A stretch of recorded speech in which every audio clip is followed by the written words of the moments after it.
Hello everyone, today we are going to start another chapter of class 4th science, that is chapter 14, resources in our daily life, and this is part 1 of chapter 14. Children, let us start with brief introduction of chapter 14, resources in our daily life. The substances we utilize in our daily life to make things of our need are called resources. Resources क्या हैं जिनका हम daily life में use करते हैं, things जिनकी हमें daily life में नीड होती है, उन थिंग्स को, उन चीज़ों को बनाने के लिए जो सब्सटेंसेस हम यूटिलाइज करते हैं वे सब्सटेंसेस कहलाते हैं रिसोर्सेज। तो चलो रिसोर्सेज क्या हैं? वो सब्सटेंसेस जिनका हम डेली लाइफ में यूज़ करते हैं, उन थिंग्स को बनाने के लिए जिनकी हमें आवश्यकता होती है, तो ये सब्सटेंसेस कहलाते हैं रिसोर्सेस जिनका हम डेली लाइफ में यूज़ करते हैं। Clear? For example, to prepare a meal we need food, water, utensils and a source of heat. Example के लिए देखते हैं, मील प्रिपेयर करने के लिए, भोजन तैयार करने के लिए हमें नीड होती है फूड की, वाटर की, यूटेंसिल्स की, खाना पकाने के लिए बर्तनों की, इसके साथ ही हीट के सोर्स की जिसमें खाना पकाया जा सके। The food and water, the metals from which utensils are made and the fuel burn to produce heat are all resources. तो रिसोर्सेज के एग्जाम्पल्स क्या हैं चिल्ड्रन? फूड, वाटर और मेटल्स जिससे कि यूटेंसिल्स को बनाया जाता है। इसके साथ ही फ्यूल जो कि बर्न किया जाता है हीट प्रोड्यूस करने के लिए। तो फूड, वाटर, मेटल्स और फ्यूल ये हैं एग्जाम्पल्स जिनका हम डेली लाइफ में यूज करते हैं और ये हैं resources. The resources that we get from the nature are called natural resources. तो चिल्ड्रन, ये तो ऑब्वियस है कि नेचुरल रिसोर्सेज क्या हैं? जो नेचर से मिलते हैं। नेचर से मिलने वाले रिसोर्सेज को कहा जाता है नेचुरल रिसोर्सेज। क्लियर? इसके एग्जाम्पल्स हैं plants, animals, air, water, minerals, soil, fossil fuels are some of the natural resources. Clear? Natural resources को हम डिटेल में समझते हैं। Types of natural resources. Natural resources को 2 ग्रुप्स में क्लासिफाइड किया गया है। These are renewable resources and non renewable resources. Children, natural resources can be classified into 2 groups. First is renewable resources and second is non-renewable resources. First we will discuss about renewable resources. The resources which either never get exhausted or are replaced naturally within a specific period are called renewable resources. तो renewable resources क्या हैं? वे resources जो कि कभी भी exhausted नहीं होंगे, कभी भी समाप्त ना होने वाले रिसोर्सेज को कहा जाता है रीन्यूएबल रिसोर्सेज। इसका एग्जांपल है सनलाइट, जो कि कभी समाप्त नहीं होने वाला है resource.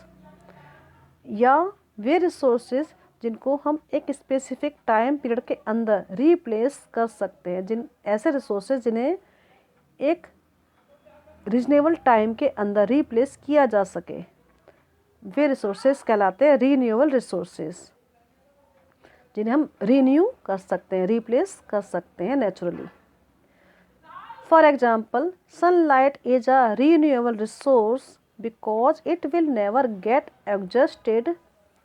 Similarly water, wind and forest are other renewable resources.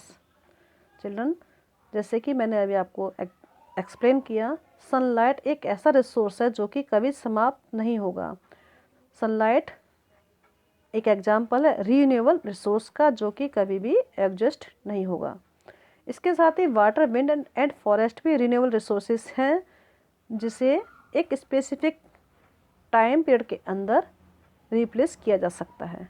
Clear? Next is renewable resource, that is sun. Sun is the main source of energy. The sun's energy is converted into chemical substances which are stored in different parts of the plants. This energy is passed on to us through plants. So children, as you know, sun energy का main source है, right?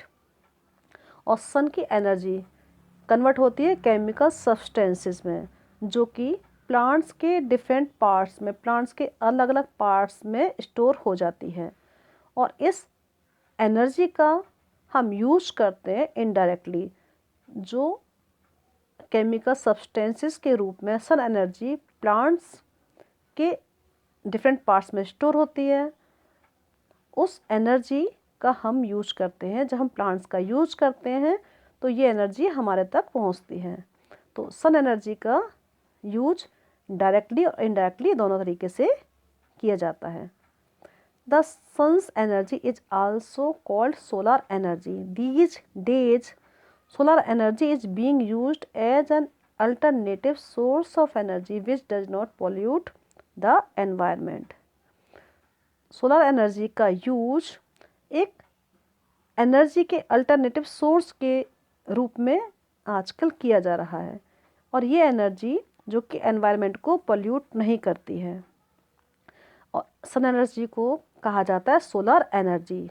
Sun energy is also called solar energy. Solar energy is stored in solar cells or solar panels and is used in many ways like running fans and operating cars. Solar energy को store किया जाता है, और इसे store कहाँ किया जाता है?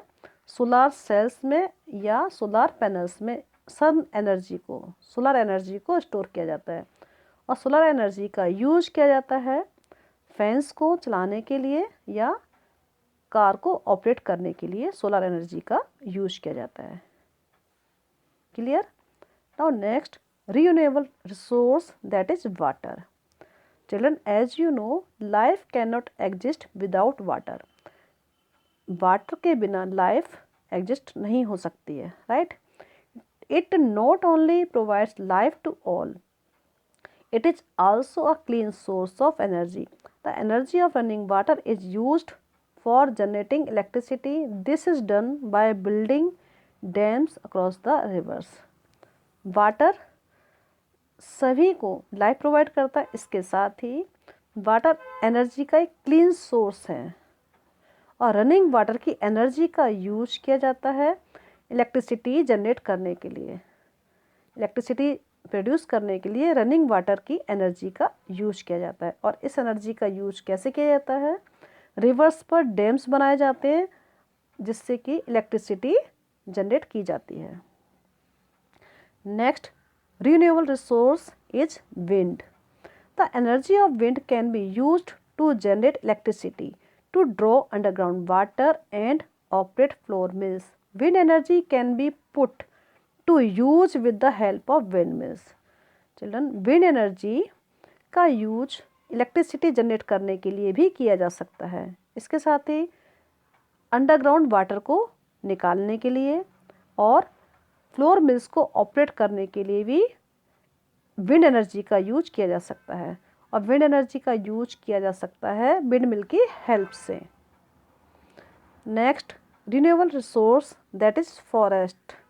A forest is a large area of land that is thickly covered with trees. Trees give out oxygen which is necessary for all living beings. They purify the air. Forest क्या है children? Land का एक large area जो कि trees से covered है, जिस पर थिकली कवर्ड एरिया है ट्रीज का. और ट्रीज हमें देते हैं ऑक्सीजन जो कि सभी लिविंग बींग्स के लिए नेसेसरी है. ऑक्सीजन जो कि सभी लिविंग बींग्स के लिए ज़रूरी है, और ये हमें मिलती है ट्रीज से, पेड़ों से. और ट्रीज एयर को प्यूरिफाई भी करते हैं. Forests are a very important resource because we get many useful things like fruits, medicines and timber from them. Children, ये तो आप जानते हैं कि फॉरेस्ट से हमें इम्पोर्टेंट थिंग्स मिलती हैं. फॉरेस्ट क्या है? एक इम्पोर्टेंट रिसोर्स है जिससे हमें यूजफुल थिंग्स मिलती हैं, जैसे कि फ्रूट्स हैं, मेडिसिन्स हैं, टिम्बर्स हैं और भी अदर थिंग्स हैं जो हमें फॉरेस्ट से मिलती हैं. तो फॉरेस्ट क्या है? एक रीन्यूएबल रिसोर्स है जिससे हमें इम्पोर्टेंट यूजफुल थिंग्स प्राप्त होती हैं. Clear? Next we will discuss about non renewable resources. अभी हमने पढ़ा रीन्यूएबल रिसोर्सेज क्या हैं, उसके एग्जांपल्स को समझा. अब हम डिस्कस करते हैं नॉन रीन्यूएबल रिसोर्सेज क्या हैं. A non renewable resource is something that can not be replaced with in a reasonable period of time once used up. वे रिसोर्सेज जो कि एक बार यूज़ करने के बाद, एक बार अगर ये समाप्त हो जाते हैं तो इन्हें हम एक रीजनेबल टाइम पीरियड के अंदर रिप्लेस नहीं कर सकते. ऐसे रिसोर्सेज जिन्हें यूज़ किए जाने के बाद एक स्पेसिफिक टाइम पीरियड के अंदर रिप्लेस नहीं किया जा सकता है, ये कहलाते हैं नॉन रीन्यूएबल रिसोर्सेज, क्योंकि इन्हें हम रिप्लेस नहीं कर सकते. These are limited and will be exhausted one day due to their extensive use. These resources include coal, petroleum and minerals. These resources take millions of years to form. ये resources limited हैं. अगर हम इनका use unnecessary करते हैं, इनका extensive use किया जाता है तो ये एक दिन समाप्त हो जाएंगे. और ये रिसोर्सेज कौन से हैं? ये हैं कोल, पेट्रोलियम एंड मिनरल्स. और ये रिसोर्सेज मिलियंस ऑफ ईयर्स के बाद फॉर्म हुए हैं. इन्हें बनने में जो टाइम लगा है वो मिलियंस ऑफ ईयर्स है. कई सालों के बाद ये रिसोर्सेज फॉर्म हुए हैं, इसीलिए इन्हें हम एक रीजनेबल टाइम पीरियड के अंदर रिप्लेस नहीं कर सकते हैं. Now first is coal and petroleum, that is non renewable resource. We get coal and petroleum from under the ground. Coal and petroleum हमें कहाँ से मिला है? ग्राउंड के नीचे से, अंडर द ग्राउंड से हमें ये मिला है. ये कैसे फॉर्म हुआ है? Coal and petroleum are formed by the remains of plants and animals that got buried under the ground millions of years. Coal and petroleum forms हुए हैं मिलियंस ऑफ ईयर्स के बाद, जो कि ग्राउंड के नीचे बरीड हो गए हैं. एनिमल्स और प्लांट्स के जो रिमेन्स हैं, जो एनिमल्स और प्लांट्स डेड हो चुके हैं, प्लांट्स और एनिमल्स, उनके जो रिमेन्स हैं, उनके जो अवशेष हैं, ग्राउंड के नीचे बरीड हो गए, दबते चले गए हैं. और ये process millions of years continue होता रहा है.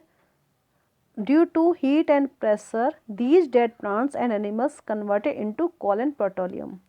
और हाई टेम्परेचर और हाई प्रेशर की वजह से ये डेड प्लांट्स और एनिमल्स कोल एंड पेट्रोलियम में कन्वर्ट होते चले गए. इस तरह से कोल एंड पेट्रोलियम फॉर्म हुआ है. They are used as a fuel for vehicles and industry in the form of petrol, diesel etcetera. ये क्या है चलन? कोल एंड पेट्रोलियम क्या है? फ्यूल है जिनका यूज किया जाता है व्हीकल्स में, इंडस्ट्रीज में, पेट्रोल और डीजल की फॉर्म में. A domestic fuel in the form of kerosene and gas to cook. और डोमेस्टिक फ्यूल के रूप में इनका यूज किया जाता है खाना पकाने के लिए, गैस और केरोसिन के फॉर्म में. A raw material to make plastics, paints, fertilisers, petroleum jelly and clothing. इसके साथ ही रॉ मटेरियल बनाने के लिए, जैसे कि प्लास्टिक है, पेंट्स है, फर्टिलाइजर्स है, पेट्रोलियम और जेली है, इसके साथ ही क्लोथिंग है, इसमें भी इसका यूज किया जाता है. These fuels take millions of years to be formed. और इन फ्यूल्स को फॉर्म होने में जो टाइम पीरियड लगा है वो है millions of years. But the rate at which they are being used would result in their shortage. लेकिन जिस तरह से इनका यूज किया जा रहा है, एक दिन क्या होगा, ये शॉर्टेज इनकी हो जाएगी. इसका रिजल्ट क्या होगा? इनकी शॉर्टेज हो जाएगी. क्योंकि इनका यूज अधिक हो रहा है। The sad part is that we refuse to see how important it is to use them judiciously and wisely. इसका सैड पार्ट क्या है कि हम इसको रिफ्यूज़ कर देते हैं, हम इसको देखना ही नहीं चाहते हैं कि इम्पोर्टेंट क्या है, कि इसका हम यूज कैसे करें। वाइजली हम इसको यूज किया जाना चाहिए, न्याय संगत तरीके से और बुद्धिमानी से हमें इसका यूज किया जाना चाहिए। Now next non renewable resource that is minerals. Minerals are substances found naturally in the earth. They make up the rocks that cover the earth. Minerals क्या है? मिनरल सब्सटेंसेस हैं जो कि अर्थ पर नेचुरली पाए जाते हैं और ये फॉर्म करते हैं रॉक्स को, रॉक्स जो कि अर्थ पर कवर्ड हैं, जिन्होंने अर्थ को कवर किया हुआ है। Many metals can be obtained from minerals, और बहुत से मेटल्स हैं जो कि मिनरल से ही ऑब्टेन किए जाते हैं। Minerals from which metals can be obtained are called ores, और मिनरल्स जो कि मेटल्स से ऑब्टेन किए जाते हैं उन मिनरल्स को कहा जाता है ores. These are called ores. Minerals are very useful in our daily life, और मिनरल्स हमारी डेली लाइफ में बहुत ही यूजफुल हैं, इनका हम यूज़ करते हैं अपनी डेली लाइफ में। Metals are used for making many useful things, और मेटल्स का यूज किया जाता है बहुत सी यूजफुल थिंग्स बनाने के लिए, और ये यूजफुल थिंग्स हैं like pipes, cylinders, chains, nuts, tools and railway tracks, stainless steel utensils and other things. Metals से मैनी यूजफुल थिंग्स बनाई जाती हैं, और ये यूजफुल थिंग्स हैं pipes, cylinders, chains, nuts, tools, railway tracks हैं, स्टेनलेस स्टील्स में यूज किया जाता है मेटल्स का। इसके साथ ही अदर थिंग्स हैं जिसमें कि मेटल्स का यूज किया जाता है। Some precious minerals are used as gems. Some minerals are also required by our body in small quantity. कुछ प्रीशियस मिनरल्स जिसे हम जेम्स के रूप में यूज करते हैं, जो कि प्रीशियस स्टोन्स भी हैं, और कुछ मिनरल्स ऐसे हैं जो कि हमारी बॉडी के लिए, हमारी बॉडी को इनकी रिक्वायरमेंट होती है, लेकिन स्मॉल क्वांटिटीज में ही इनकी रिक्वायरमेंट होती है हमारी बॉडी को।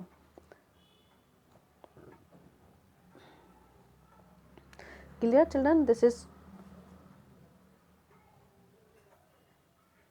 Soil. Soil is the upper most layer of the earth. Soil का एक नॉन रिन्यूएबल रिसोर्स है जो कि हमारी अर्थ की अपर मोस्ट लेयर है।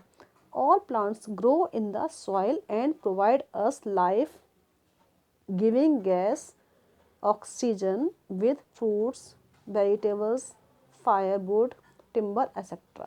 Soil provides nutrients that help plants to grow. Soil जो कि हमारी अर्थ की अपर मोस्ट लेयर है जिसमें कि प्लांट्स ग्रो होते हैं सॉइल में, और ये हमें प्रोवाइड करती है लाइफ गिविंग गैस जो है ऑक्सीजन। प्लांट से हमें क्या मिलता है? ऑक्सीजन मिलती है। इसके साथ ही प्लांट से हमें मिलते हैं फ्रूट्स, वेजिटेबल्स, फायरवुड, टिम्बर, ये सभी हमें मिलते हैं प्लांट से, और प्लांट्स कहाँ ग्रो होते हैं? सॉइल में ग्रो होते हैं। और सॉइल से हमें न्यूट्रिशंस मिलते हैं। सॉइल से जो न्यूट्रिशंस मिलते हैं वो प्लांट्स ग्रो होते हैं इस न्यूट्रिशंस में, और इन प्लांट्स का हम यूज़ करते हैं। तो चिल्ड्रन, सॉइल क्या है? एक नॉन रिन्यूएबल रिसोर्स है जिसका हमें वाइजली यूज करना चाहिए। Clear? Now next is conservation of natural resources. Children, in next video we will complete this chapter with exercise questions and quick assignment, और next video में हम next topic discuss करेंगे, that is conservation of natural resources।